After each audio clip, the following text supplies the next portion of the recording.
guys, it's Sandra. Thank you for joining me in my kitchen today and tuning into my channel Unmodern Living.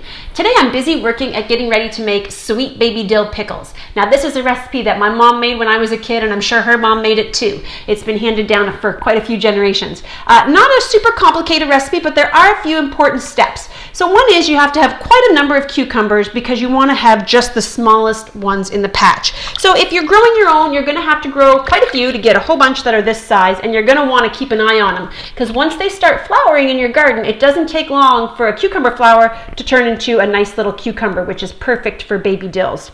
If you end up, of course you're always going to have some in the patch that are bigger. I use these bigger guys to make a different kind of pickle, which you'll get to in another video. You can check out in the description. I'll have a link to my sunshine pickle recipe as well. In the meantime, we're working on baby dills. So the first thing I'm going to do is I'm going to go to the basement, get my jars, wash them all up, and sterilize them. Now there's a few ways to sterilize your jars. You can boil them if you want. Seems like a lot of work to me. You can put them through your dishwasher on sterilize mode. That's probably the easiest. But if I don't want to run my dishwasher, I just hand wash them, and I pop them in my oven at 275. And once the oven's heated up, I just turn it off, leave the jars in there to cool, and by the time I'm ready to jar up the cucumbers, they'll be the right temperature to work with, which is a simple way to do it. The other thing you're going to want to do is you need to boil your brine ahead. Now what I did to say is these are sweet baby dills, so my ratio for that brine is 3 cups vinegar, 2 cups sugar, 1 cup water. Now how many times you multiply that really depends on how many pickles you're making, but you want to boil it so all the sugar dissolves, and then you want to let it cool. It took me a lot of years to figure out that by putting hot brine on my cucumbers in the jar, it just made them mushy when they were getting in the canner. So cold brine is a key thing. Little cucumbers is a key thing, and all I'm going to do is I'm going to sort through this sink. I give them all a scrub as I'm going, just to get any bristles off of them, look for any bad spots, and I just sort them by size. And then once I have a whole sink of little cucumbers, I get ready and I bottle them up. The other things you're going to need are dill for dill pickles, and you're going to need a canner. Like I said, they go into the jars, and then they go into a canner, they get covered with water, and they have to be processed in that water bath. So there's a few things you're going to need. Canner really isn't a very big purchase. I think I paid maybe $20 or $30 for it a number of years ago, but you can get them at any hardware store. TSC probably has them, Home Hardware, Canadian Tire, any place like that sells those kinds of things. You can get a canner there. So I'm just going to, like I said, work away here, sorting my cucumbers, scrubbing them all up. If I find any that are not so good, I'll just set them aside, no big deal. And anything that's big, I'm going to leave to make into a bread and butter sunshine pickle. Okay, so I've got my cucumbers all washed and ready to go. Now before I start jarring them, there's a couple little last minute steps I'm going to do. One is I'm going to sterilize and heat up these Bernardin snap rings. Now you have to use a new ring every time. I've learned the hard way that if you try to reuse your rings, they may or may not seal. So I buy fresh rings every year and put them in a pot, add a little bit of water to stick them on the stove. Now there's 2 reasons to do that. One, like I said, is to sterilize them. And the second reason is so that they're nice and warm and gooey when you go to put them onto the jars to put them in the canner. It just helps them feel better.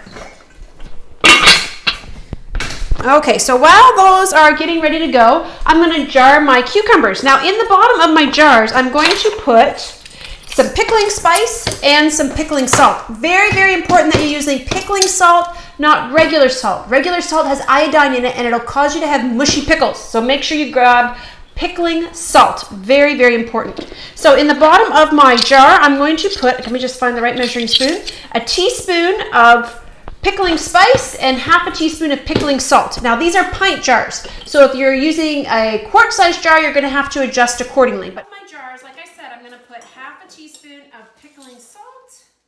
And I do my jars in batches because I know my canner will hold 8 jars this size. So I get 8 ready to go at one time.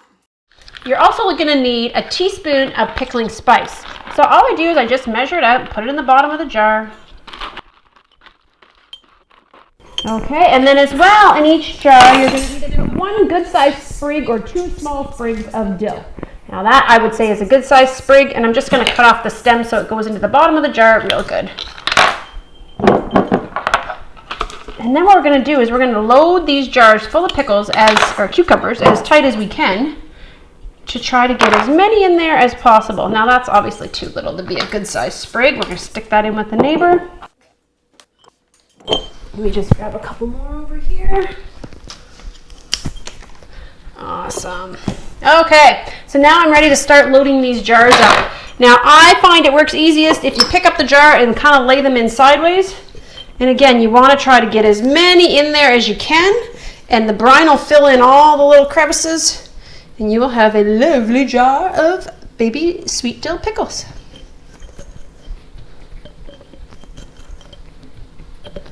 Okay, so I can hear my lids behind me boiling. I'm going to leave those to boil for probably about 3 or 4 minutes.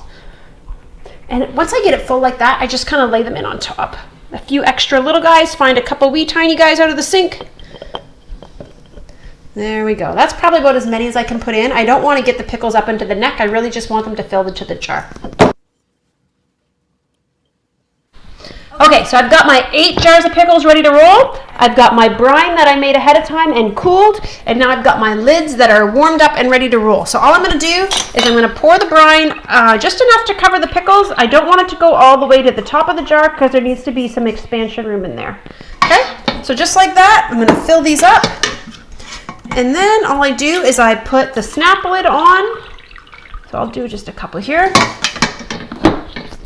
These are hot still, so I got to use some tongs to get them out. Put a snap lid on there, like that. And then I screw the metal ring on the top.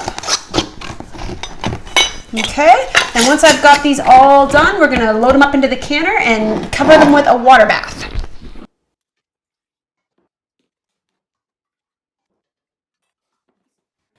Okay, I've got my 8 jars of cucumbers ready to roll, and I'm going to pop them into my canner, and I'm going to fill my canner up with water till it's about to the ring of the jar. I don't want to quite cover them, but I want it to be pretty full. The tricky part is, how long do you cook them? It's really going to depend on how big your canner is, how much water you put in it, how hot your heat source is, all those things. So I can't really tell you in a matter of time. The important thing is to notice the color. So right now, because I use nice cold brine, these pickles still have their green color. I'm gonna know they're done when they're starting to turn and they're almost all brown. I'm gonna take them out of the water bath. Okay, so here's where things get a little bit tricky. I have a glass cooktop, and I know they say you can put a canner on here, but quite frankly, I'm not willing to risk it. I have had a glass cooktop, the glass part, break on me before while I was canning. And so I'm not willing to try that again. So I always take my canner outside and I cook it on a propane burner. Now, I don't have a propane burner on my barbecue, so instead I bought one of those turkey cookers. You know, you get them at Canadian Tire. It's just a burner. I'm going to show you in a second. But I just set my canning pot on top of there, and I use it as any other propane burner would be. If you have an electric stove with the coils, or if you have a gas, natural gas or propane stove, you're just totally fine to set this canner right on top. If you have a glass top, I would caution you that you might want to consider finding another way to can things. And if you've had great success with it on a glass top, good on you. Okay, so we're just going to fill this up with water and take it outside to my burner.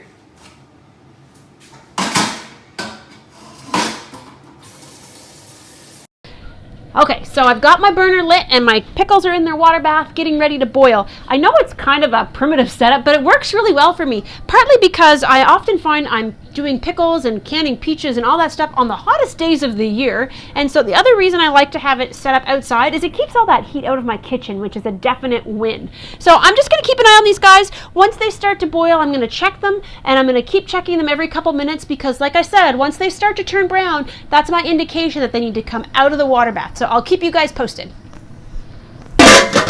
Okay, so I just came out to check on my pickles, and they're not really boiling yet, but look, I'm just going to give you a little visual to see. See, that was that green spot? That's the original color before they started cooking, and they're starting to turn color already. So we're getting close, but they haven't boiled yet, so we're just going to leave them in here for a little bit longer. We'll check again in about 3, maybe to 5 minutes.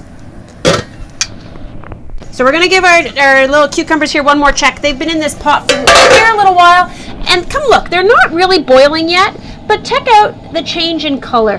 So that is really what I'm going to go by, is the change in color of the flesh of the cucumbers. I don't want to overcook them, like I told you, and you sure as heck don't want to go to all this work and not have them seal. So I'm going to stick them here on this. I always get this little table out. These tongs, super handy. Get yourself a set of canning tongs if you don't have any yet. But I always leave the jars stuck nice and tight together because I find they hold the heat in better that way. just gonna turn my propane tank off here. There we go, that's done. Just like that. And you know what the best part about canning, or one of the best parts about canning is? When you're sitting all done at all your hard work at night, and you hear the little lids start to go, because they snap shut. And that is like the most rewarding feeling, because you're like, yes, it worked. So I'm going to be sitting and waiting and listening, and hoping that all of my jars seal. If they happen not to seal, it's not the end of the world. I'll just pop them in the fridge. They can stay in the fridge for a really long time. The other thing that you need to know about pickles that are made this way is you can't eat them for a while, because they've only been in that vinegar at this point for like an hour. So they need to sit in the jar in your basement for probably 3 to 4 weeks easy before you start eating them, or they're not going to taste very much like a pickle. So you got to let them kind of mature in the basement, put them in a nice dark spot to store them downstairs somewhere, and then you should be able to enjoy pickles all year long once you wait a few weeks. Thank you so much for tuning in. I hope you learned a few tricks and tips about making pickles, and if you'd like it, I hope you'd subscribe to my channel. Thank you.